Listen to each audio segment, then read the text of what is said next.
Boa tarde, bem-vindos à revista da semana, edição de 22 de novembro. O meu nome é Luís Matias e comigo estão José Faustino e Silvério Cunha. Iremos analisar aqui os temas que marcaram a atualidade dos últimos dias, até mesmo deste dia, claro. Um dia em que são votadas alterações ao Orçamento do Estado para 2025. Foram feitas 2.100 propostas de alteração. Destacamos algumas, como a atualização de forma estrutural e permanente de pensões, proposta pelo PS e que vai ser, ao que tudo indica, aprovada pelo PS e pelo Chega. Um aumento, a IL quer que o Governo empenhe todos os esforços para alienar a participação na TAP no próximo ano. O PSD propõe uma mudança nas taxas de IRC em 2 pontos percentuais. O Bloco de Esquerda, redução de preços de passes nos transportes públicos. O PAN já disse que vai apresentar uma queixa à Comissão Europeia, à Comissão do IVA, da Comissão Europeia, contra a proposta apresentada pelo PSD e CDS para baixar o IVA das touradas, entre muitas outras propostas. Ao todo são 2.100. José Faustino, são muitas propostas a ser votadas hoje. Uma das que tem causado mais atrito ou mais discussão é esta da atualização das reformas. Bem-vindo, boa tarde. Boa tarde. Não, eu volto aqui a dizer aquilo que sempre tenho dito, é que isto é um disparate autêntico. Em primeiro lugar, o orçamento devia ser um documento secundário em função da execução do orçamento. Portanto, primeiro aprova-se o orçamento, pois muito bem, o Governo governa, que tem a maioria, relativa ou não, o Governo apresenta um orçamento e não me parece despropositado numa democracia que a Assembleia, os outros partidos, a oposição, o próprio partido apresente umas correções, umas alterações, e aqui dar um toque, aqui e acolá. Agora, já tínhamos tido um recorde de 1.000 e tal propostas, agora temos 2.000 e tal. Isto é um absurdo total e completo.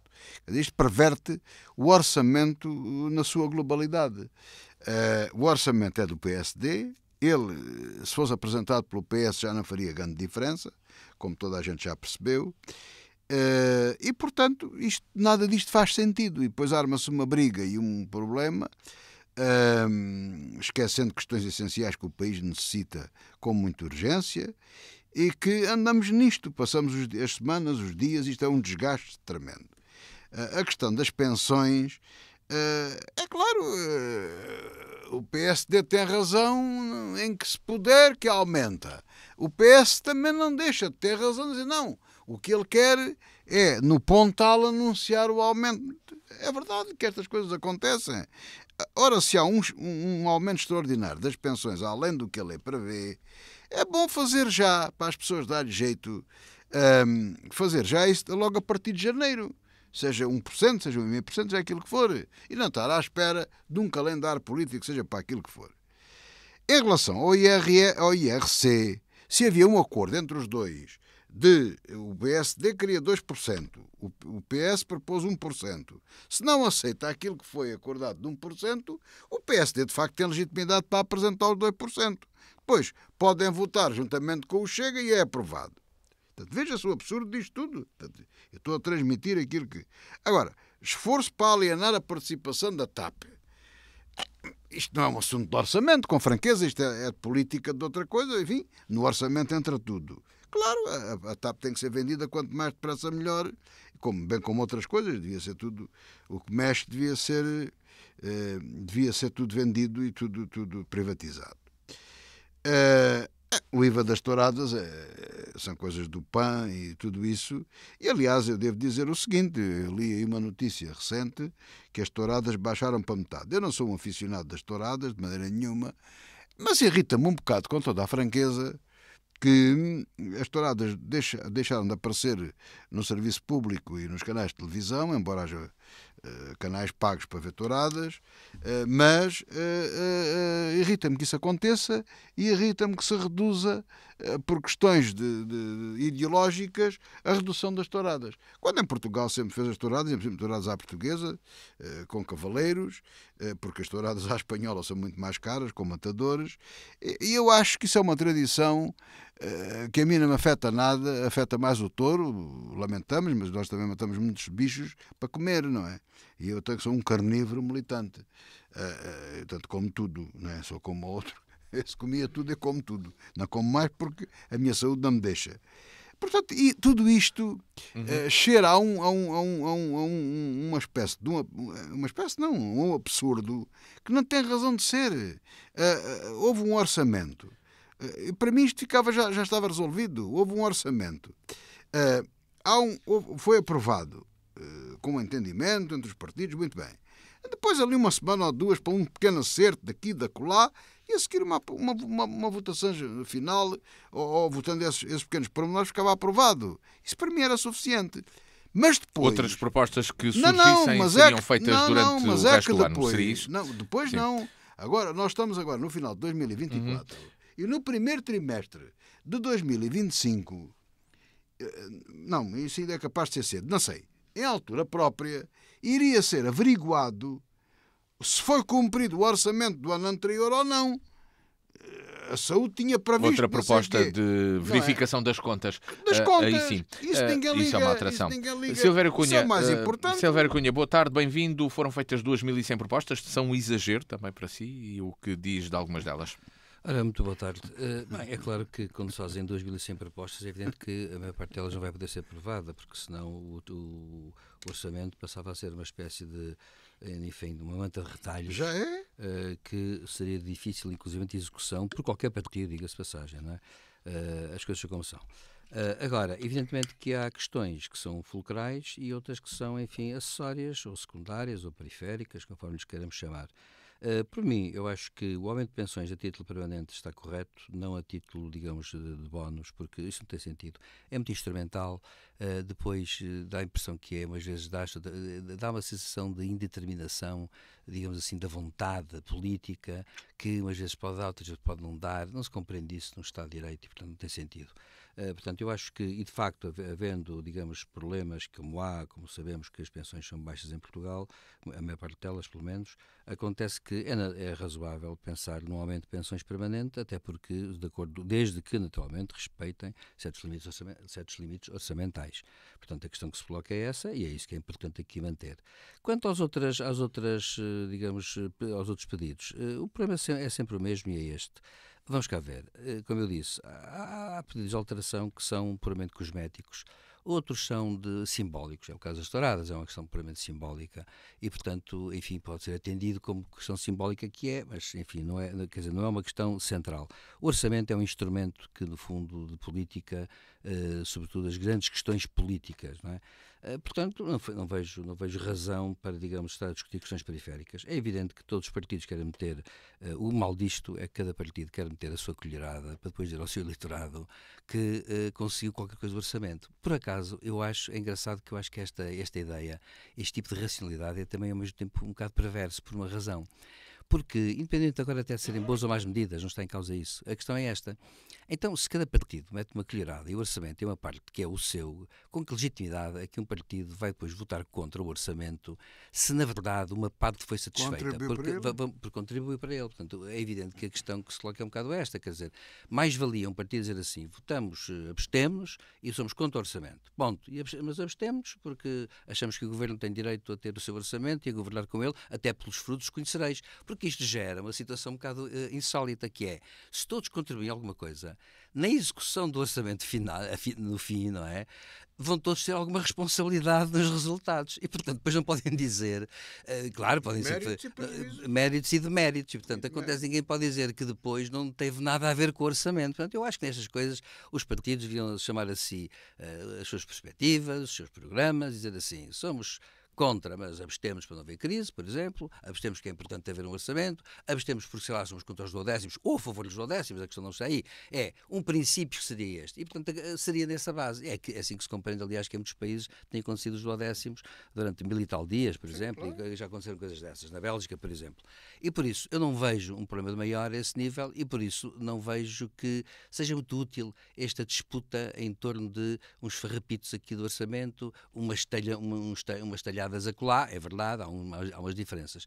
E, portanto, eu penso que, e depois, finalmente, e acabando, eu acho que tudo isto foi muito mal engendrado entre o PSD e o PS, como dois partidos fundamentais. Foi muito mal pensado. Isto é assim, se de facto... E também aqui com alguma água benta do Presidente da República. Sim, claro, é verdade. Ameaçou sim, que ameaçou, não sei o quê. Porque, sim, que ameaçou, e é verdade, ameaçou. E depois foi muito calado, e agora é que voltou a falar outra vez. E, em suma, o que eu queria dizer era isto.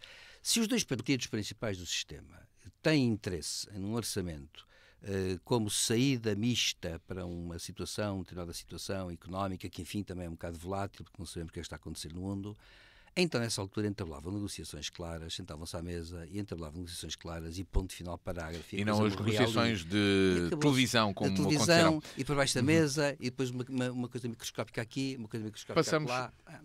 Passamos para... Mas desculpa lá, eu gostava de perguntar ao professor Silvério Cunha, já agora, aquilo que eu aqui defendi, tenho defendido há muito tempo. O professor não acha bem, não tem algum sentido que na altura própria, não vamos agora dizer quando, que seja avaliada a aplicação do orçamento? Tem sentido, mas isso politicamente não interessa a nenhum partido, a nenhuma força política. Porquê? Por uma razão. Porque mas talvez às pessoas interessasse. Ao público interessaria, porque isso implicaria um julgamento, uma avaliação não só do que foi escolhido, como da execução do que foi escolhido. Pois é, mas isso é profundo demais para o caso, para o sistema político. Não interessa. Não interessa. Passamos a outro tema. 2 agentes da PSP que trabalhavam no aeroporto de Beja foram detidos por suspeitas de receberem subornos de um cartel para permitir a entrada de droga que chegava em jatos privados a esta infraestrutura. No Brasil, o promotor público que investiga o crime organizado neste país há 20 anos, de nome Lincoln Gakia, revelou que o primeiro comando da capital, um gangue poderoso do Brasil, está em Portugal para ficar. Trabalha muito no tráfico de droga e tem relações com diversas áreas que vão da construção civil até empreendimentos imobiliários, passando pela aviação, barbearias, tentáculos em vários sítios, sendo que utiliza muitos destes negócios para lavagem de dinheiro do tráfico de droga. José Faustino, este é um alerta que já há algum tempo era feito, mas que parece estar agora a tornar-se mais visível, pelo menos através da comunicação social também. Não, eu antes da parte principal, que deixo para o fim, quero ir a uma parte que eu acho, não posso dizer isso achando uma certa graça, porque há aqui uma grande ironia nisto tudo, não é? Ali o professor Silvério Cunha é que é um grande partidário do aeroporto de Beja, que era a viva força que aquilo está a ver. Que funciona. Mas ó professor, veja bem, funcionou no mau sentido. Não, mas isto é inédito, quer dizer, eu não sei se já aqui contei a história, se não contei, não vou contá-la outra vez porque vou ser muito rápido. Uma vez, às vezes faço a chamada volta dos trilhos, meti-me no carro com a minha mulher e fomos daqui a Beja e placa do aeroporto, virei para o aeroporto e houve um polícia que teve a simpatia e a amabilidade de nos mostrar o aeroporto todo deserto, aquilo está tudo a funcionar, tudo em stand-by, as máquinas todas ligadas, tudo aquilo, e eu tive a oportunidade de ver o aeroporto de Beja. Mas o aeroporto de Beja é um barracão, digamos, adaptado, como todos os outros, não é? É um barracão, talvez seja muito exagerado. É um pavilhão, onde as pessoas vão, que dá acesso a uma pista que do outro lado tem a base aérea dos aviões, da base aérea militar. Ora bem, eu, independentemente do aeroporto de Beja, que eu acho que não tem hipótese absolutamente nenhuma de ir a funcionar comercialmente, menos qualquer coisa para aí possa acontecer, porque pode haver voos charter, pode haver coisas que possam aparecer, não digo que não, totalmente, não é? Mas naquilo que está montado não vejo grande hipótese.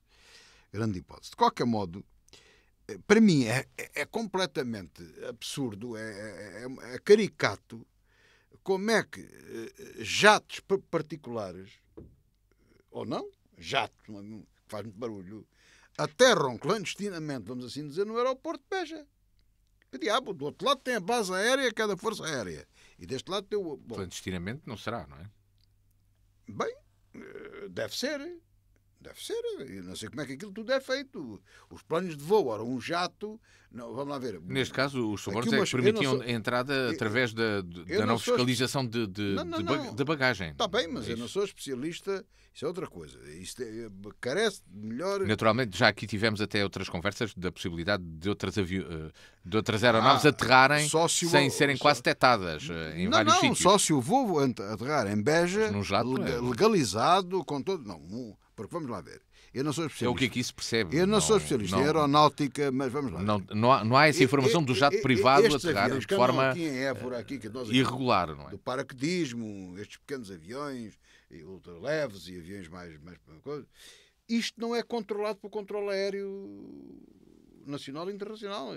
Isto passa o controle de Santa Maria e o controle de Lisboa e o controle de Barcelona e o controle de Madrid. Isto não é nada controlado. A partir de uma determinada altitude e em determinados sítios, isso não é controlado. São os próprios aeródromos que controlam o seu próprio tráfego. É uma coisa que não conta, não é? Bom, um jato particular já não é a mesma coisa. Voltamos, daqui nós vamos falar nos mísseis. Sim, aqui não é... Isto é intercontinental também. Portanto, um jato pode voar, como bem já percebemos, do Brasil para a Europa. Pode viajar para o mundo inteiro. Ora, não aterra impunemente, subrepticiamente, no aeroporto de Beja, nem sequer no aeródromo de Évora. Vamos lá ver. Que aqui aterra, vá que não vá. Agora, quando passa o espaço aéreo, é detectado pelo controle aéreo. Suponho eu. Eu não sou especialista na matéria.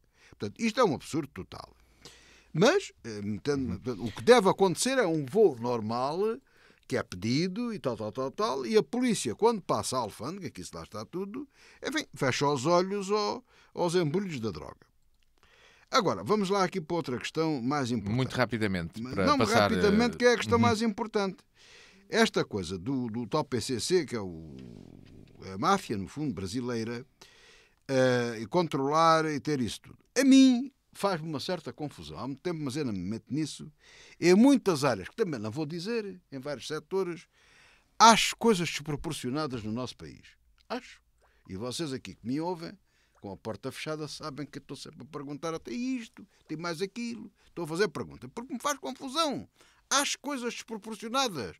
E eu, sendo um indivíduo que gosto muito do mercado liberal a funcionar, faz-me confusão excesso de oferta para pouca procura. Ou muita oferta ou muita procura para pouca oferta.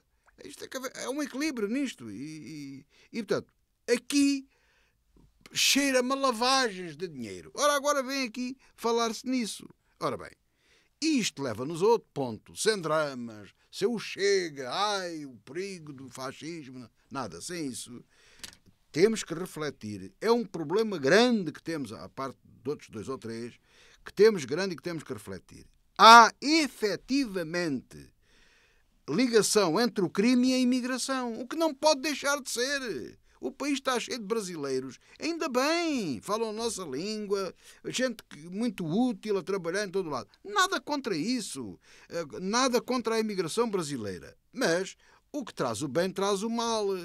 Agora, porque o Chega fala nisso, vamos ignorar um problema que realmente temos? Eu acho que não. Silvério Cunha, uma análise cá estão os afloramentos do problema. Estas detenções no aeroporto de Beja e estas notícias sobre a presença do crime organizado brasileiro também no nosso país. Eu dividi isto em 3 planos. Uma questão é, claro, a corrupção e, portanto, evidentemente, as forças de segurança também não estão imunes a isso, porque a corrupção é um crime transversal na sociedade e, portanto, é evidente que pode acontecer. E para isso as autoridades, como se vê, estão a atuar e, como se vê, deram pelo assunto e, por conseguinte, tem que se esperar que a coisa resolva. Outro é a questão da permanência, da vinda de gangues estrangeiros, que nós já cá tivemos, aliás, quando foi do Bloco de Leste, apareceram aqui gangues também russos, albaneses, romanos, que eram terríveis. E, portanto, isso apareceu também, e isso faz parte de todos os processos de globalização, em que, na verdade, num dado momento entram pessoas, entram negócios, entram atividades. Existem, claro. E, portanto, entra tudo isso e, portanto, naturalmente que as autoridades de cada país têm que estar atentas a isso, porque a sua função é reprimir o crime, seja quem for, seja como for. Bom, a outra questão que se põe é a questão da migração. Eu há dias vi, e há dias foi mesmo esta semana, vi um novo dado, que enfim será oficial, e que diz que nós neste momento já estamos com 10,6 milhões de habitantes, que é bom, porque nós temos sido para 10,2, e temos praticamente mais de 800 mil estrangeiros a viver legalmente em Portugal, portanto haverá outros que não estarão legalmente, dos quais 400 e tal mil são de origem brasileira. Muitos deles, diga-se de passagem, com passaporte duplo, com dupla ascendência, naturalmente, como haverá outros, evidentemente. Curiosamente, haverá algumas quebras nos casos, noutros não, e acontece que, evidentemente, o que se passa é que nós temos neste momento, portanto, enfim, uns 8 a 9% da população que é de origem estrangeira. Aliás, isso tem contribuído para o crescimento da população portuguesa e até para a taxa de natalidade ter subido, embora pouco. Passou de 1,2 para 1,4 e agora está a 1,44, segundo eu vi. O que é muito pouco, porque nós temos que ter 2,1 pelo menos para podermos sobreviver enquanto 2,1 tem que ser. No mínimo é 2,1. E estamos com 1,44, estávamos com 1,2, já estivemos muito mal, agora subiu ligeiramente do ano passado para este ano para 1,44. De 1,4 para 1,44. Agora a questão que se coloca é esta. O ideal seria 2,5 ou 2,6. Sim, a partir de 2,1 há sempre renovação. Mas a partir de 2,1. Agora o que acontece é o seguinte, é que evidentemente que tudo isto está a ser feito de uma forma que é a primeira vez na história que está a acontecer em Portugal e de algum modo está a acontecer no mundo em geral, embora já tenha havido picos desses há muitas décadas, que é o facto de, num dado momento, num determinado país, chegar em massa, em pouco tempo, um conjunto grande de pessoas que são oriundas de outras paragens e que isto tem implicações socioculturais muito grandes, onde a criminalidade se encontra. A criminalidade é uma manifestação sociocultural da atividade humana. E acontece que, nessa altura, há muitos problemas. E há sempre problemas porquê? Há problemas de entendimento, há problemas de convivência, há problemas de fronteiras, no fundo, que há dentro de cada país, há sempre fronteiras. E depois há uma coisa que hoje, atenção, eu acho útil que se por isso também acho que tem que haver controle, porque eu acho útil que se evite aquilo que pode chamar, digamos, a guetização das pessoas, nesse sentido, a guetização funcional. Não estou a dizer a guetização ideológica, falo até mesmo de guetização funcional, ou seja, nós pomos pessoas que trabalham num certo sítio ali a viver naquele sítio, elas não saem dali e depois criam os seus costumes ali, as suas religiões e tal, e portanto não há miscigenação. Mas isso é a antítese do que se pretende. Agora a questão que se coloca é um bocado esta, é que evidentemente que tudo isto, no entanto, tem que ser regulado de uma forma ou de outra, até para a proteção das pessoas que vêm. Porque é verdade que é bom dizer, e eu também não estou de acordo quando se fala muito dos direitos, nós não podemos ter uma política de portas abertas sem mais, porque isso seria impensável. E os primeiros prejudicados seriam os que vinham. Porque, evidentemente, que toda a gente sabe que há tráfico de pessoas em toda a Europa, toda a União Europeia, em todo o mundo, de uma forma que é repugnante e de uma forma que é terrível, porque pode-se falar de uma nova forma de escravatura, e acontece que isso deriva muito das redes clandestinas e da ideia de que a pessoa vai e pode ficar, sem mais e sem menos, e de uma malha muito larga, que não se sabe o que é e o que não é, e que, portanto, abre caminho depois a gangues, abre caminho a isso tudo. Ora, isso tem que ser regulado, respeitando todos os direitos, evidentemente. Eu sou contra aquelas coisas que se fazem, de pôr as pessoas em campos especiais. Claro que nós temos dois centros de acolhimento, não são de detenção, são de acolhimento, onde se devem cumprir rigorosamente os direitos humanos por completo. As pessoas estão ali, provisoriamente, à espera de uma decisão administrativa, jurídico-administrativa, sobre o status e a forma como elas estão no país. E a partir daí vai-se resolver. É claro que há uma coisa que eu notei, no entanto, há 15 dias, 3 semanas, parece que houve um conjunto, uma associação empresarial relevante, que se veio queixar de que não tinham trabalhadores estrangeiros. E vieram-se queixar precisamente do que está o Governo agora a fazer, que é de ter cortado um bocadinho os acessos. E vieram-se queixar disso. Eu fico surpreendido por uma razão. Por um lado, eu acho que não, tem que haver controle. Por outro lado, quando se vem queixar, diga assim, mas se vem queixar, o que é que está a acontecer? Então o controle é muito burocrático, é muito lento, porque no fundo o importante é que nós decidamos sobre o que uma pessoa vem fazer, o que é que vem fazer, para onde é que vem, e tem que haver isso. E depois haverá até outras exceções. Eu dou um exemplo concreto agora, queria já agora dar a notícia. Para concluir, sim, porque o Matias sabe disso até melhor que eu, porque eu vi a notícia muito velho. Sei que agora há um conjunto de mulheres afegãs que vêm estudar para Portugal. E acho bem, depois dos Talibã terem proibido as mulheres até de falar umas com as outras, neste momento reina aquilo é mais que medieval, aquilo é pior que medieval, aquilo está para além de tudo que é possível. O regime de Talibã proibiu, portanto, as mulheres de tudo, ouvirem música, isto e aquilo, e agora até são proibidas de falar em lugares públicos umas com as outras, que é uma coisa absurda. E acontece que, e além de não poderem estudar para aqui e para lá, e acontece que estabelece-se uma rede de mulheres afegãs que conseguiram fugir ou que conseguem fugir e que estão a vir para a União Europeia, e algumas delas, e há uma cota. E nós temos cá algumas mulheres afegãs que vieram estudar, porque têm habilitações para isso. São os casos de exceção de pessoas que devemos ter aqui a estudar e que até provavelmente virão a ser boas cidadãs portuguesas no futuro e certamente os seus filhos e seus familiares. Agora, isto são os casos excepcionais. Agora, os outros, que são mão de obra, é evidente que é uma coisa que é preciso dizer. Nós, sem eles, neste momento, Portugal parava. Portanto, agora tem que haver bom senso. Que é uma coisa que... E só queria terminar dizendo ao Matias uma coisa, que o mal é nós ideologizarmos. Vamos cá ver, eu quando digo ideologizar não é no sentido de... Há sempre ideologia. Abrir as portas e ser acolhedor é ideologia, felizmente. Não ser acolhedor é ideologia, infelizmente. Agora, haver controle mas acolher é também ideologia, mas é positiva. E, portanto, acontece que nós temos que ter essa noção. E é isso que eu acho que nós temos que nos capacitar, de que só temos interesse em pessoas que venham bem. Não, mas professor, há uma coisa que é importante pensar, é que quando essa gente vem, independentemente de tudo aquilo que o professor disse e que está certo, eles depois são integrados e fazem parte de nós. Mas não deixam de ter ligação à sua origem. Neste caso, vamos ao Brasil, não é? E é aí que se coloca o problema das máfias. Atenção a isto.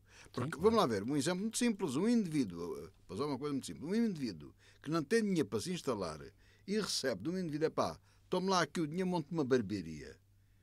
E depois? E depois ele faz 1000 barbas por dia quando fez 2. É preciso levar o dinheiro, não é? É difícil fugir a uma coisa desta. Ou pior ainda, há casos piores. Não é? Pronto, ele deu um exemplo, como ele Passamos falou para outra... nas barbearias, eu falei nas barbearias. Como há vários outros casos que são apontados como futebol, etc., que surgem nas notícias. Muito mais coisas, não é? A Operação Marquês adiante. começou há 10 anos. 10 anos depois de ter sido detido, o julgamento de José Sócrates está longe de começar. Uma década depois da detenção no âmbito da Operação Marquês, o antigo primeiro-ministro socialista insiste na sua inocência e culpa o Estado pela demora na resolução do caso. José Faustino, quando o caso começou, se calhar já se pensava que isto iria durar todo este tempo. Não, isto demorou tanto tempo, tem demorado tanto tempo, eu não tenho pressa. Também há que dizer isso. Quer dizer, não é um problema que me preocupe, nem que me tire o sono. Vamos lá ser claros. E até nem tenho, sempre aqui disse isso na rádio, eu até lhe chamava ilusionista. Já foi há uns anos, mas era assim. Já viu aos anos que a gente faz isto, professor? Mas era um ilusionista, portanto, eu nunca tive grande apreciação pelo Sócrates enquanto político. Enfim, tinha virtudes, tinha defeitos. Não vou também fazer agora comparações, mas o engenheiro Sócrates tem direito à presunção da inocência. E eu tenho ouvido agora uma coisa extraordinária. Ontem a comunicação social me panderam em arco por causa de um despacho da relação, ou de um acordo, ou uma coisa qualquer, por causa das manobras dilatórias. Ora, não sei o que são manobras dilatórias. Isso é um entendimento jurídico que o professor Silvério Cunha poderá explicar, que eu não sei explicar, porque ele tem formação nesse sentido e eu não sei. Há uma coisa que eu sei, é que as pessoas não recorrem mais e não se defendem mais porque não têm dinheiro para isso, nem têm meios. Mas se há uma acusação que me é feita ou qualquer coisa e eu posso recorrer, é um direito que me assiste. Agora, que a outra parte diz que não, o senhor recorre que é para estar a ganhar tempo. Bom, isso é um problema dele, ele pensa aquilo que ele quiser. Agora, em 10 anos, contas feitas... Pronto, não vou de acordo com o engenheiro Sócrates, deu ontem uma entrevista na televisão, mas pelo menos 8 anos são da responsabilidade do Ministério Público e das instâncias, não são do José Sócrates. Portanto, isso da conversa das manobras dilatórias é treta. Vamos lá ser francos. E o engenheiro Sócrates tem a presunção da inocência. Isto é de tal ordem que eu não concordo de maneira nenhuma que se prendam as pessoas para investigar. Eu estou farto de dar voltas à minha cabeça, mas não dei as suficientes que não consegui. Ainda fiz uma busca, mas não consegui. Talvez vocês me ajudem. Eu já não me lembro qual era a principal acusação porque o engenheiro Sócrates foi preso. Por Porque havia uma coisa concreta. Era com o Grupo Lena, qualquer coisa, mas havia uma coisa concreta. Porque o Val de Lobo e outras coisas apareceram depois. Não existiam na altura. O Grupo Lena era ter recebido dinheiro de Era, não um era? amigo desse grupo, que seria dele. Mas havia uma coisa concreta, Sim. que eu já não me lembro. Quer Nem dizer, já ninguém se lembra porque é que ele foi preso. Ora bem, e depois armou-se uma confusão. Eu há bocado estava aqui a pedir a ajuda ao professor Silvério Cunha. Ele também me ajudou um bocadinho, mas enfim, ele agora explicará melhor.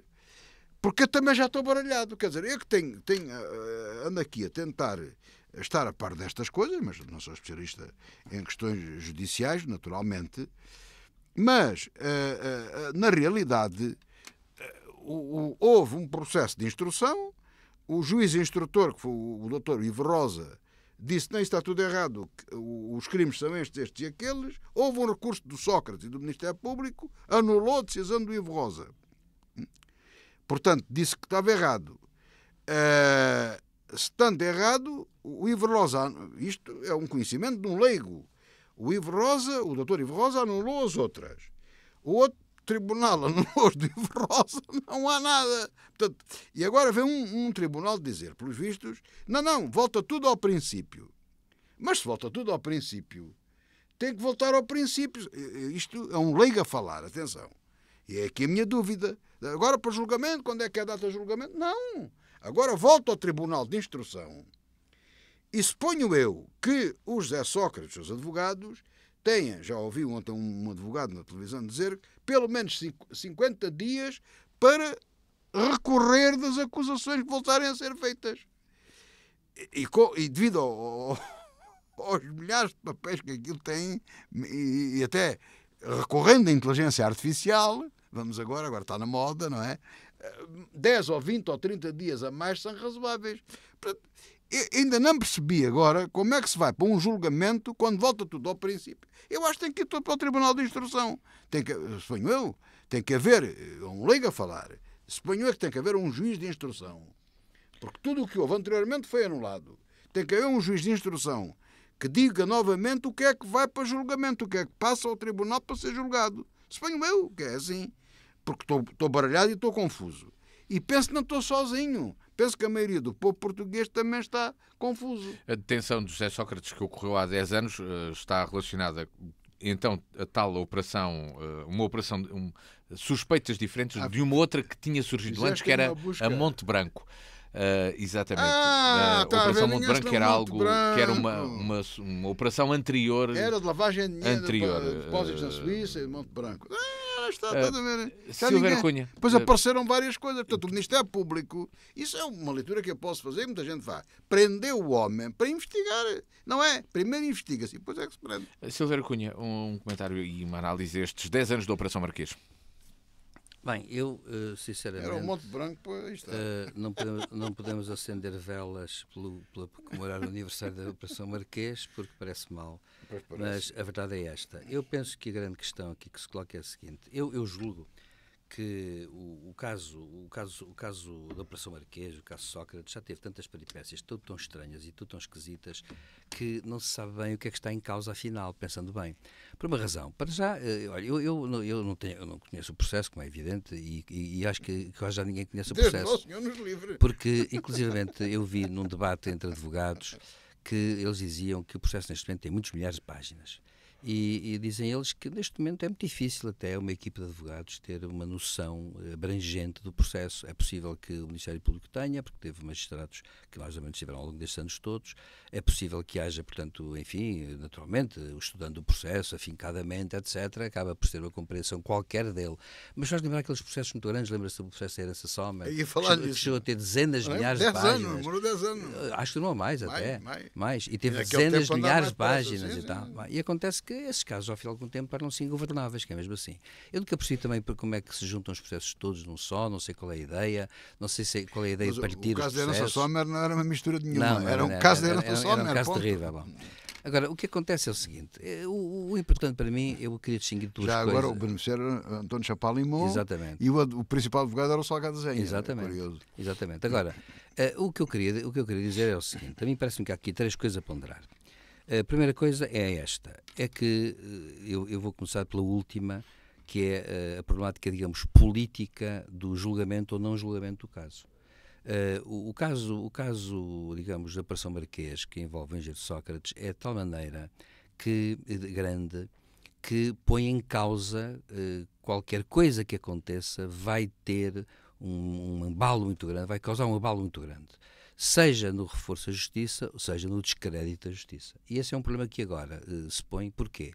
Porque dá a sensação de que, seja qual for o desfecho, não vai acabar bem para ninguém. Este é um problema que eu começo por notar. Segundo, parece-me também que há tempos ouvi e li uma coisa ou outra, até por razão de interesse, uma análise que diz o seguinte: os casos de corrupção política são uma coisa, os casos de corrupção, digamos, jurídica penal são outra coisa. E no nosso país a corrupção política não está propriamente penalizada. A corrupção política pode ser moralmente criticável, pode ter, às vezes, vínculos ou laços com a corrupção penal, evidentemente criminosa, mas a verdade é que há coisas que, à partida, são suscetíveis de um juízo moral ou ético, digamos, ético-político, mas não de um juízo jurídico propriamente dito. Ora, parece-me que, neste caso, houve uma tentativa de misturar um bocado de tudo, julgo eu, e daí é que vêm também as dificuldades. Penso eu que as dificuldades também vêm daí. Penso eu que não estou metido no assunto. Mas a verdade é esta, é que há coisas que não se compreendem se não for esta confusão. Por exemplo, uma coisa que me chocou, isto é, impressionou-me. No princípio impressionou-me. E eu até pensei, isto vai ser rápido, que está tudo resolvido. E o José Faustino e o Matias lembram-se disso certamente, e muitos ouvintes também. Lembram-se daquele caso em que o engenheiro Sócrates vem de Paris para depor e no avião, à chegada ao avião, é algemado e é detido.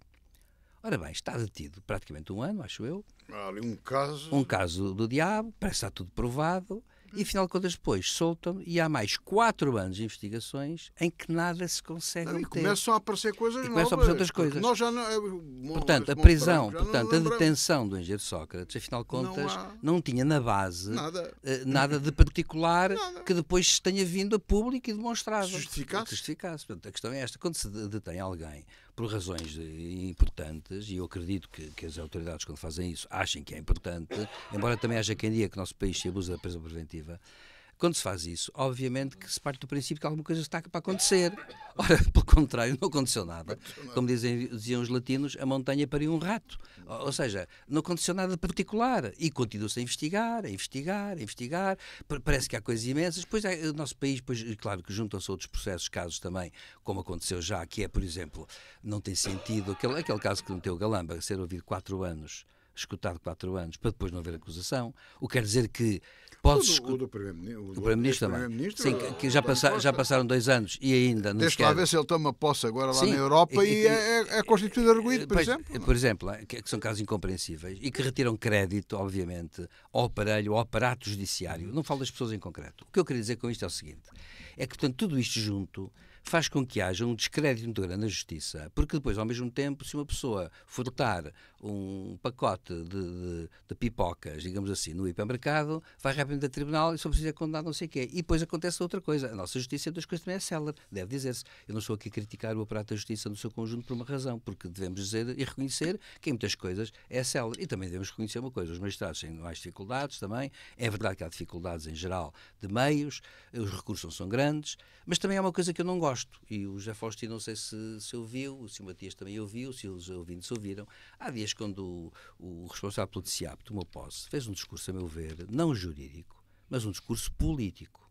E eu acho isso muito mal. Vai contra os meus ideais liberais de Montesquieu da repartição dos poderes, legislativo, executivo e judicial, em que, dizia Montesquieu sabiamente, os juízes julgam e aplicam as leis, julgam os casos e aplicam as leis e são, digamos assim, a boca da lei. Não vêm efetuar juízos prévios sobre expectativas. E eu, por acaso, queria chamar a atenção para este ponto, porque o responsável pelo TSIAP fez um discurso que, a meu ver, foi político, e é um discurso, portanto, um bocado insólito para um magistrado. É um bocado insólito ele dizer, porque no fundo é um discurso que ele fez aquilo que se pode chamar em português, aliás, um bocado incorreto, ele futurou. Ou seja, ele como que avisou coisas que podem acontecer no futuro. Ora, calma aí, não há aqui avisos preventivos. A magistratura não vem com juízos preventivos. A magistratura cumpre... Pode ser lido como ameaça. Exatamente. E acontece que o Procurador-Geral da República, o novo Procurador-Geral da República, já fez discursos que aí foram até equilibrados, quando disse, não, nós temos que, o nosso tempo é o nosso tempo, temos que julgar de acordo com as normas. Ele, eu acho que numa primeira fase, como pessoa dentro do sistema, foi relativamente, digamos, neutral e pacificador, no sentido de dizer assim, o tempo da comunicação social é uma coisa, o nosso tempo é outra, etc. Em suma, a Operação Marquês tem um problema que é este. É que, bem, é claro, também quer dizer uma coisa. Eu, se fosse o engenheiro Sócrates e estivesse inocente, como ele diz, eu gostaria de ser julgado o mais depressa possível, porque eu acho que para uma pessoa inocente é um tormento. Mas eu não sei, ele não acredita nos tribunais, portanto... Está bem, mas eu acho que para uma pessoa... Tem toda a legitimidade de não acreditar.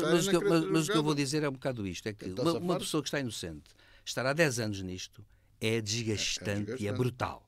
Portanto, eu, se fosse ele, dizia assim, eu quero sentar no banco dos réus, ser julgado e digam lá, isto prova-se, isto não se prova, isto é assim, isto é assado. Mas é que ele está convencido de se lá sentar. Pois está, é ele está convencido disso.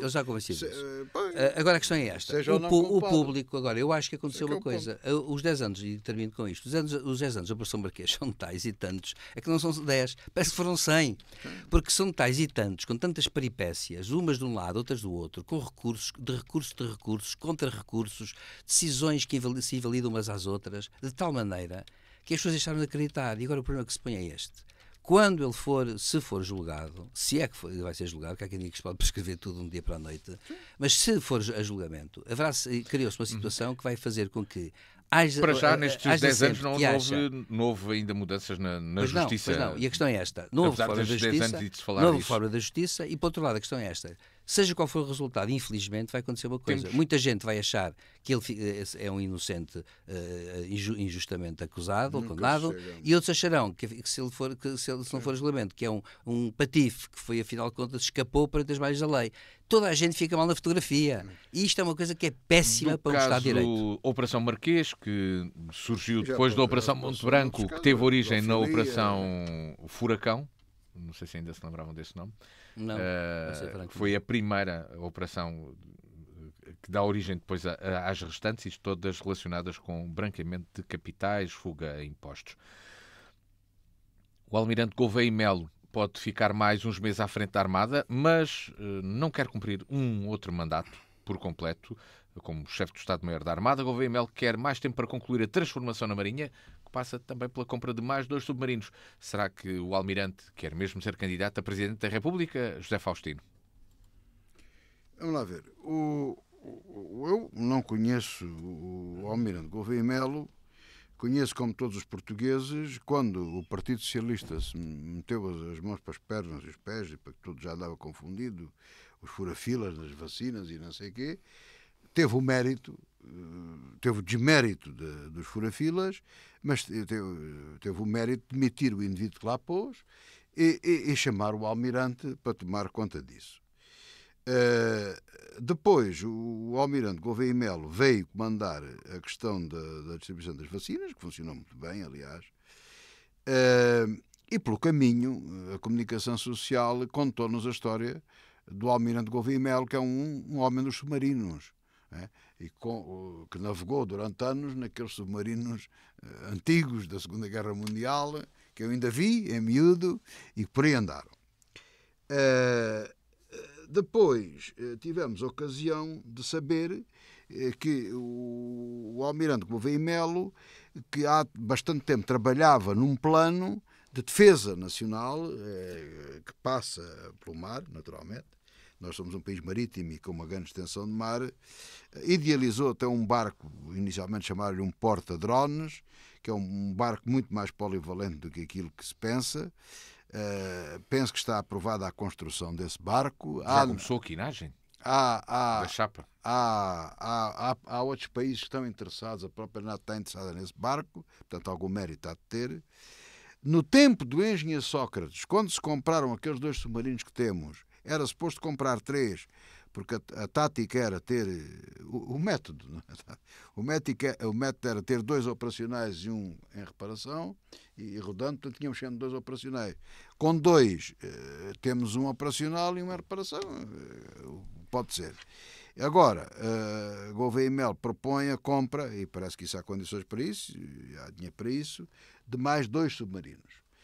Eu fiquei muito convencido com a defesa submarina no tempo do governo de António Guterres e da compra de 2 submarinos. Fiquei com muita pena de só se terem comprado 2, mas aquilo é muito caro. Agora penso que são mais baratos e portanto, Gouveia e Melo parece que quer completar essa sua ambição, esse seu plano na Marinha, que é muito importante, defesa nacional, e que bastante interesse tem dentro da geopolítica que vivemos hoje, com a guerra na Ucrânia e isso tudo.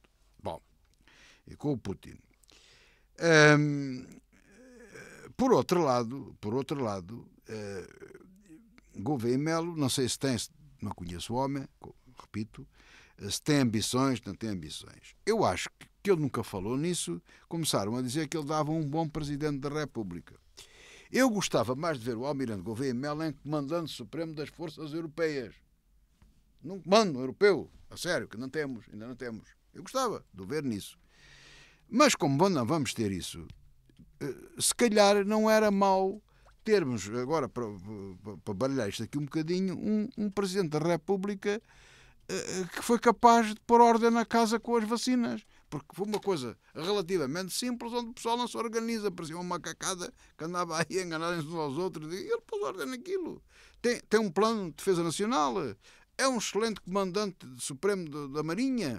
Porventura, se tivesse a oportunidade, seria de todas as Forças Armadas. Porque não um Presidente da República? Porque é militar, quer lá saber disso. É almirante. Lembramos do Bérico Tomás. Não faz importante nenhuma, não me faz impressão nenhuma. Os Nalianos? Os Nalianos era general e fez o que fez, acabou. Tem coisas boas, tem coisas más. Portanto, isso a mim não me incomoda nada. E digo uma coisa, dentro daqueles que eu vejo, e salvo melhor observação, como que se podem perfilar, ou que se dizem perfilar para presidentes da República, Gouveia e Melo dá 10-0 a qualquer um deles, com toda a franqueza. Agora já arranjaram um enredo que é populista, não sei porquê, e autoritário. Bom, um almirante quer tem uma autoridade. É para ali, mas isso o país precisa disso, não é? Sabe falar, sabe, é comedido nas suas medidas. Portanto, eu penso que, salvo as simpatias, que não faço aqui uma tradução de interesses, simpatizo com o homem do ponto de vista político, simpatizo. Exatamente, me parece que ele não é político, portanto vem de fora da caixa, não é? Eu acho que Gouveia e Melo é um excelente candidato a Presidente da República. Quem nos dera a nós ter um Presidente da República e outros políticos do perfil e da qualidade de Gouveia e Melo. É o que tenho para dizer. Portanto, é um homem que tem o meu total apoio e que me parece que merece esse apoio de todos os portugueses. Porque nada temos contra ele. Absolutamente nada. Nada. Houve aí um problema qualquer com o Garcia Pereira, mas isso já agora eu gosto de falar também nas coisas. Um barco que é redundante quer dizer, é duplo. Os nossos automóveis têm um motor. Um bom carro, os barcos de guerra têm 2 motores. São redundantes. Se avaria um, avança o outro. Um estava avariado, mas o outro estava a trabalhar. E eles recusaram-se. Aquilo é traição. Aquilo é para serem presos imediatamente. E o almirante agiu em conformidade, dentro da democracia, dentro daquilo que vivemos. Não é um problema laboral. Se o motor se avariasse em operação, logo se varia. Alguém lá o havia de ir rebocar. O que é certo é que o barco russo passou para as águas portuguesas impunemente e sem ter ninguém a vigiá-lo. Silvério Cunha, portanto, ele tinha toda a razão, e mais, e aqueles que não embarcaram no barco deviam ser severamente punidos. Peço desculpa, mas é isto. Silvério Cunha, o almirante Gouveia e Melo quer ficar mais uns meses. Será que a missão dele vai ser prolongada sem um novo mandato? Será que passa pela política o futuro do almirante? Pois, ele há uns meses deu uma entrevista longa num canal de televisão no qual ele assumiu que não podia deixar de pensar em política. Portanto, ele assumiu isso. Não quer dizer, não se comprometeu com nada, mas assumiu isso. O que, aliás, é um direito dele como cidadão. E, portanto, ele disse que pensava politicamente as coisas, mas também é verdade que, como militar no ativo, não podia pronunciar sobre questões políticas, portanto, de certa forma, ele tem-se resguardado de falar sobre essas questões, o que não quer dizer que não pense nelas, que é uma coisa diferente. Portanto, quando se diz muitas vezes que ninguém conhece o pensamento político dele, é verdade, mas em parte é verdade porque ele também não pode revelá-lo, porque não pode tomar partido. Agora, a questão que se coloca é assim, portanto, eu penso que ele, naturalmente, o Almirante Gouveia Melo, é uma pessoa muito bem preparada, é um oficial general portanto, das nossas Forças Armadas, é uma pessoa que tem um currículo muito grande, etc. Isso está fora de causa. Agora, quanto a dar um bom Presidente da República, nós não podemos avaliar os chefes de Estado da forma como avaliamos os líderes políticos, são ministros ou primeiros-ministros, não é? Porque é outra história. Um chefe de Estado tem que ser o chefe de Estado, representante do Estado português, e agora aqui há pontos a favor e pontos fortes e pontos fracos. Pontos fortes. Eu acho que ele tem uma boa impressão junto à opinião pública, é indiscutível. Eu penso que a opinião pública gostou da forma como ele resolveu e dirigiu a questão da pandemia. Uma coisa que também mostrou ter iniciativa foi, enquanto o chefe de Estado-Maior da Armada, ele tem capacidade para imaginar coisas importantes do ponto de vista geopolítico para Portugal, o caso do mar, a questão das águas territoriais, a questão do tal navio que até é tão complexo, imaginou um navio tão complexo que até era difícil imaginar um navio desses, que mostra que é uma pessoa de vanguarda num plano do conhecimento. Agora, há aqui uma questão que eu... Tem promovido bem umas coisas sobre drones e coisas... Sim, exatamente. Agora, a questão que se põe é esta. Qual é o ponto fraco? O ponto fraco nesse sentido objetivo do termo. Nós temos tido, tirando o caso do general Yanes, que é um caso excepcional também, porque foi o nosso chefe de Estado, digamos, constitucionalmente eleito, nós temos tido sempre uma tradição de presidentes que são oriundos do campo político-partidário e que depois, quando são eleitos presidentes, se afastam do seu campo político-partidário, mas nunca totalmente. Ou seja, os nossos chefes de Estado têm sido sempre pessoas ligadas a partidos vencedores num dado momento, mesmo que depois até o partido deles ou disso seja vencido, caso de Mário Soares, por exemplo, que quando foi chefe de Estado estava em contraciclo com o partido maioritário, mas que na verdade também teve votos e portanto foi um chefe de Estado que o PSD a quem o PSD não se opôs quando ele foi candidato pela segunda vez até Presidente da República. Portanto, acontece que são oriundos do campo político-partidário. E os candidatos que têm surgido mais desligados do campo político-partidário, mesmo que oriundos dele, mas mais desligados, apesar de terem muitos deles grandes qualificações, não têm sido eleitos. O que é uma coisa um bocado paradoxal. Porque nós, por um lado, dá a impressão que o povo português muitas vezes gosta de ver uma cara que seja desligada do mundo da política, do aparelho, digamos assim, dos aparelhos partidários. Por outro lado, porém, não têm votado neles, eles já apareceram. Dou o exemplo de Sampaio da Nova, claramente. Que é uma pessoa, aliás, muito qualificada, mas que, na verdade, não sufragou os votos sequer do Partido Socialista. Sim, político, partidário, claro, mas assim, mas não tem o apoio todo do Partido Socialista. E acontece que isto é o exemplo, quer dizer, no fundo, não são pessoas que à partida venham dali e que sejam, digamos assim, pareçam líquidas, digamos assim, apareçam dessa maneira. Claro que os partidos políticos, depois está um outro ponto fraco deste sentido, que funciona contra o Almirante, independentemente da vontade dele. É que os partidos querem ter na mão sempre o seu candidato.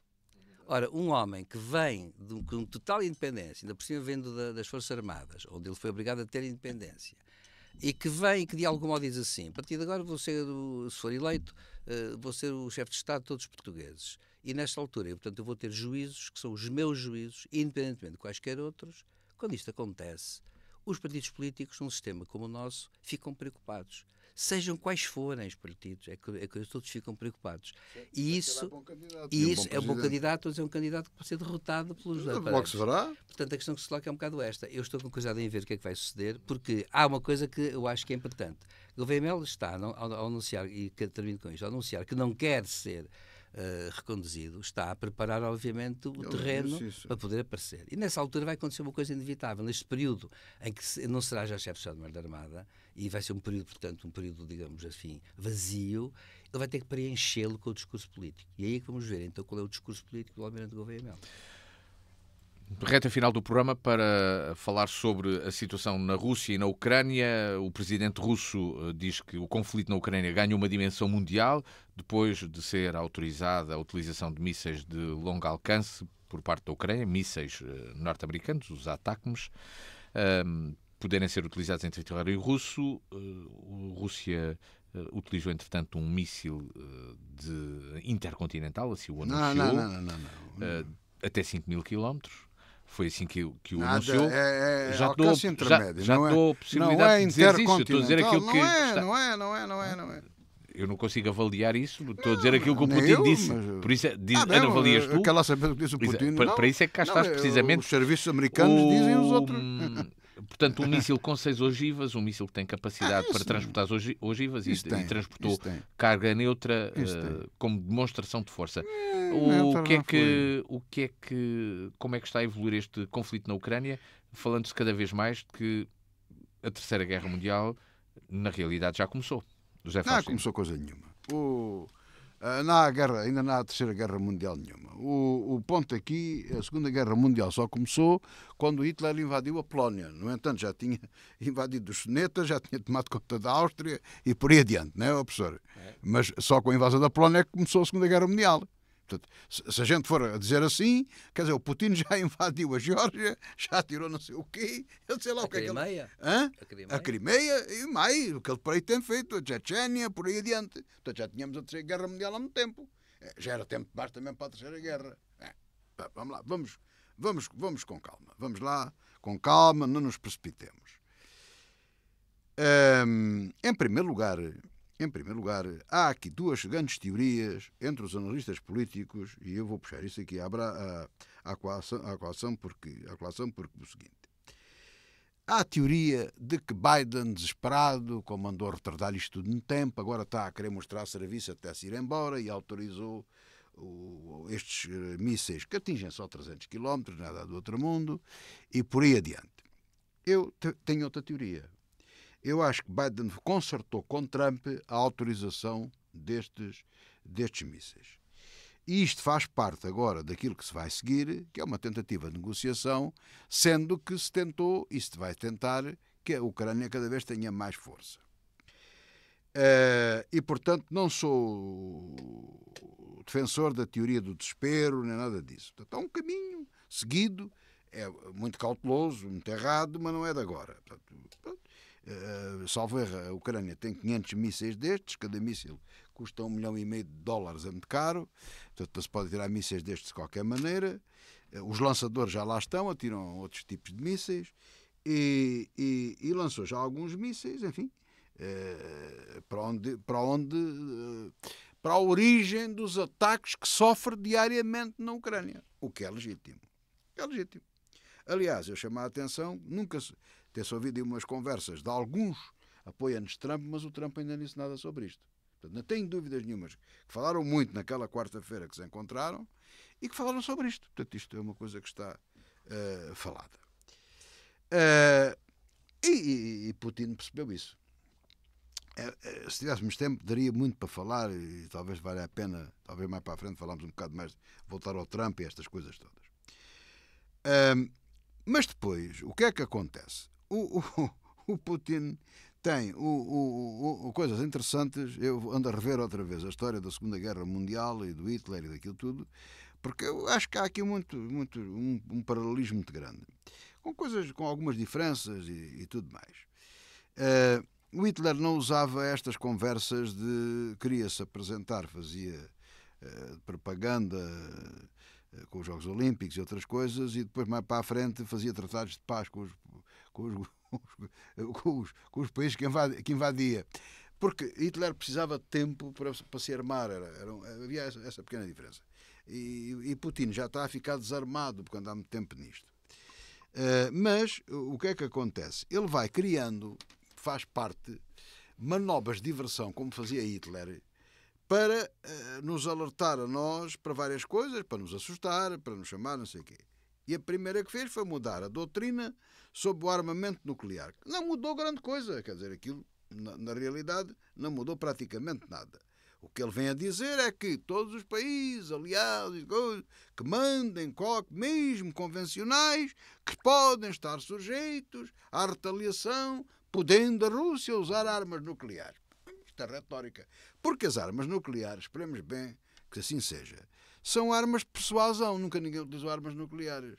Só aquelas de Hiroshima e Nagasaki. Nunca mais ninguém utilizou bombas atómicas. Portanto, aquilo dá para assustar. Quer dizer, quem as tem assusta. A gente tem cá. E ele utilizou e está a utilizar isso bem. Bom, a coisa deu o resultado que deu, ficou muita gente assustada. E eu achei uma graça tremenda, e tenho que citar isto aqui, porque eu acho que o Ocidente ainda não morreu, não é?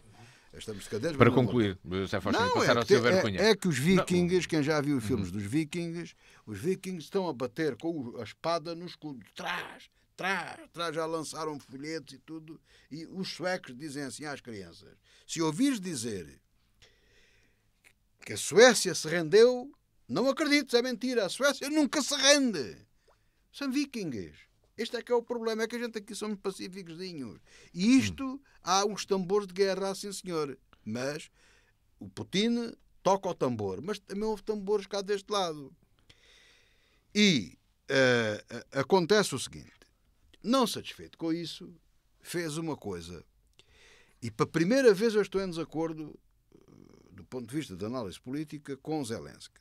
Zelensky, como estou ofendido do Ocidente, não ficar muito zangado com o lançamento de um míssil que não é intercontinental, é de alcance intermédio, que pode ser, de facto, qualquer coisa pode ser carregada com ogivas nucleares. Portanto, isso, vamos lá esquecer esse papão. Depende do que se meter na cabeça do bicho, assim, aquilo é nuclear ou não é nuclear. Onde discordas de Zelensky, para passar a palavra eu ao discordo, porque, seguindo a história, Putin lançou a nível experimental um míssil de médio alcance, que ele diz que é uma coisa inédita. Ele tem sempre coisas muito modernas, pois não é nada daquilo, os hipersónicos, aquelas coisas, não é nada disso. A cair sobre uma cidade ucraniana. Ora, isto é de uma falta de ética, e aqui o Ocidente devia-se ter melindrado. Não era dele ter lançado um míssil, era dele ter usado um ensaio de um míssil em cenário de guerra. Isto é que está errado, sobre uma cidade de outro país. Isto é que é o erro, não é utilizar um míssil. Porque o míssil que o Putin usou está ao nível dos outros que os ucranianos têm, embora com um alcance um pouco maior. Portanto, o problema que aqui está é a atitude, que não ouvimos nada, da ONU não ouvimos nada. E o Putin não teve mais nenhuma condenação. Agora, a condenação é um que já morreu do Hamas e aos líderes de Israel. É uma coisa extraordinária. O Tribunal Penal Internacional... Passemos, tem de passar ao Silvério Cunha, que já ultrapassamos a hora de programa. Ou seja, é um tocar tambores de guerra, mas que faz mais parte da propaganda. No essencial, é preciso dizer isto, no essencial, não se alterou muito, ou não se alterou nada, no cenário de guerra na Ucrânia. Silvério Cunha. Eu vou ser breve. Vou dizer o seguinte: eu concordo com o José Faustino quando diz que certamente Biden conversou com Trump. Trump tem estado caladíssimo e ele nunca fica calado quando as coisas lhe importam, e portanto, se ele está calado é porque alguma coisa é porque houve qualquer coisa que foi combinada. Ponto 1. Ponto 2. É possível dizer uma coisa que portanto, ainda da parte 1. Trump, eu vou dizer uma coisa em chave filosófica. O grande filósofo Hegel, que tinha um projeto de filosofia da história, quando lhe perguntavam se os homens políticos concretos influenciavam a história de acordo com uma espécie de finalidade que eles tinham, ele dizia uma coisa muito curiosa, falava na astúcia da história. Ele dizia que a história até podia operar, Hegel dizia assim, podia operar até com um maluquinho. Um maluquinho podia desempenhar uma função que ele próprio não sabia que estava a desempenhar.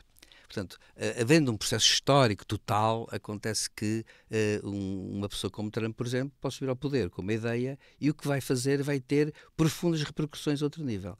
Eu gostaria de abrir só um parênteses para dizer uma coisa. Sabem que recentemente houve um historiador americano que publicou aquilo que foi a conversa entre Kissinger e Mao Tse-tung em 71, quando Kissinger foi à China abrir a visita de Nixon à China, e com isso fez a grande divisão entre a China e a União Soviética. Sabem que a conversa entre Mao Tse-tung e Kissinger foi sobre a influência de Hegel no pensamento de Kissinger. E Mao Tse-tung sabia do que estava a falar, porque era formado em filosofia, aliás, e o Kissinger também era de filosofia política, e discutiu muito isso, sim, influenciou-me nisto, aquilo, aquilo outro, e depois era o Mao Tse-tung dizia, então e o Marx também aproveitou o Hegel, e o Kissinger dizia assim, aproveitou num outro sentido, e tal. E isto era discutir filosofia política num data de tempo, antes de abordarem a questão da visita de Nixon à China. Não se sabe o que é que vai acontecer com o Trump. Agora, eu penso que, portanto, Trump sabe. Segundo ponto, Acho que vai haver, no entanto, uma coisa, que é, vai haver condições para que, estão-se a querer criar condições, as potências, para que, no fundo, haja uma saída, sendo a saída necessariamente negociada e, portanto, vai ter que haver cedências de parte a parte. Claro. E eu penso que isso é Uma que vai saída ser airosa. o grande desgosto para o povo ucraniano, vai ser esse, porque morreu muita gente, sabe? É um grande sofrimento. Sim, mas não é um E grande Zelensky, gosto. que pugnou sempre por muitos valores muito fortes, Zelensky vai ter um problema a esse nível. É que vai ter que convencer como é que um recuo é uma vitória. E isso não é justo para ele, diga-se de passagem, porque ele manteve este tempo todo não sei se uma vai grande ser. capacidade Sim, mas esse de recuo pode arengar não ser ao muito povo. grande. Acontece que eu não sei o que é que vai acontecer, mas eu julgo que a pouco e pouco o que Putin quer é, como no século XIX, é assim: eu estou aqui, quero Lugansk, quero Donbass. Mas não sei se vai ter isso tudo. Não, eu penso que vai acontecer outra coisa. Vai haver ali, sabe o quê? Vai haver ali uma coisa como na Coreia. Ou seja, há ali uma zona, não se faz nem paz nem guerra, fica ali uma zona desmilitarizada e ninguém sabe se aquilo é carne ou peixe e vai ficar assim até mais ver. E pode ficar assim, na Coreia está assim desde 1956 e, portanto, pode ficar assim também Mas na Coreia é uma faixa quase sem importância. Sim, claro, ali será de importância. E ali será do Mas pode acontecer isso. E, portanto, agora, infelizmente, isto não ressuscita, é os mortos de cada lado. Mas isso não é uma derrota para a Ucrânia. Não é uma vitória. Também não é vitória. Sim, mas não é uma derrota, não é uma derrota para a Ucrânia, nem é uma vitória para a Rússia. Sim, para a Rússia não é uma vitória, também não é uma vitória. Pois. É assim que chegamos ao final desta revista da semana, com José Faustino e Silvério Cunha. O encontro está marcado consigo, sempre à sexta-feira às 18 horas, sábado às 14, quando quiser ver e ouvir em www.dnfm.com e no canal de YouTube da DNFM. Tenha a continuação de uma boa tarde e bom fim de semana.